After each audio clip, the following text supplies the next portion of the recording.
Hey guys, Shane here from Seacoast Coturnix. Just want to do a little quick video on this rainy Sunday afternoon here. Tomorrow's a big day for us. I've got the state's coming to give me my NPIP certification for how I keep my animals and the cleanliness of them, and also my state certification so I can sell hatching eggs, live birds, meat birds even. So it's kind of a big day. So I'm just out here getting the girls ready. Thought I'd just do a real short, quick video here just to show you kind of a little bit of my cleaning routine. Basically, if you have a setup similar to mine, which has shavings inside, if you see that. So this one has shavings.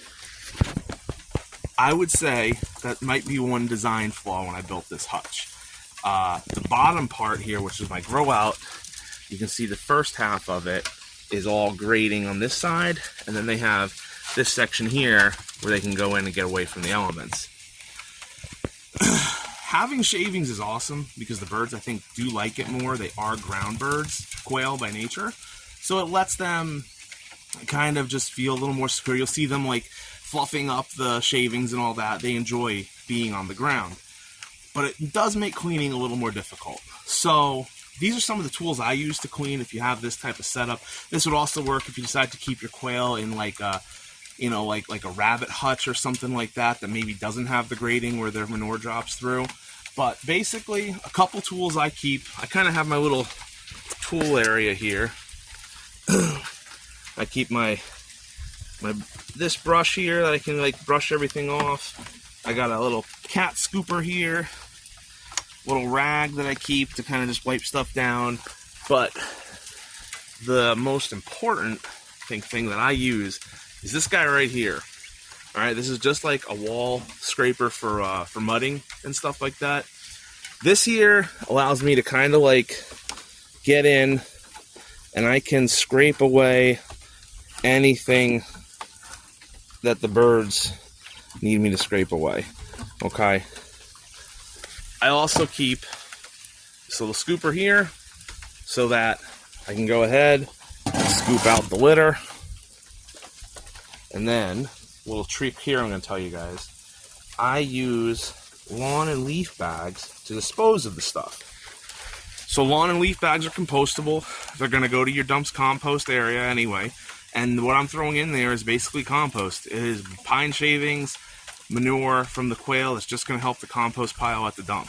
The quail poop that drops through the grading on the bottom pen here, that's what I go ahead and use for my compost for my garden, basically so I don't have to buy fertilizer. I haven't bought any fertilizer this year, and I've had the most productive year in my garden yet, and it's the first year that my garden has run on quail poop, and you've seen that video. That's on my channel as well. But basically, I just go ahead and twice a week, I replace most of the shavings in here. I'd say every other day I come in and just kind of fluff it around, and then I just go ahead and replace the shavings. So for my setup, I go through maybe a bale of shavings a week. They run about $6 a bale at Tractor Supply. You can get them at your local Agway or wherever you're at too. But that's what I do. Basically, how do you know it's dirty? If you don't want to put your hand in there, it's dirty. I go by two things, you know, and I've got it down to it's about twice a week. I kind of do a 3/4 clean out where I pull about 3/4 of the shavings out, put fresh stuff in, and I'd say once a week maybe I'll do a full swap. That's about it. Takes me 20 minutes of maintenance to do 3 sets of birds here.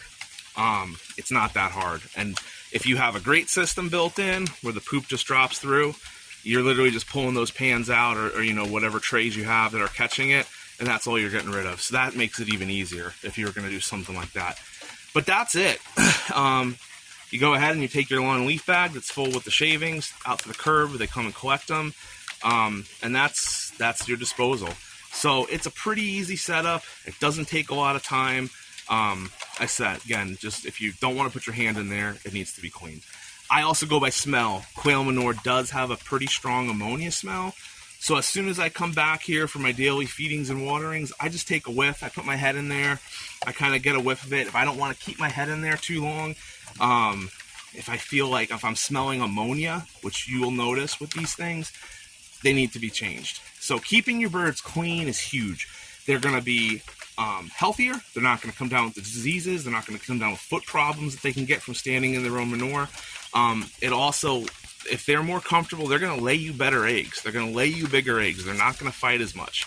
They'll get testy and frustrated and ornery with each other if they're kept in crappy conditions. So keeping your animals clean is huge. And with these guys, like I said, I've got 36 quail out here. I don't know, 36 to 45. I don't know the exact number right now. And it takes me 20 to 25 minutes every other day, or twice a week for that.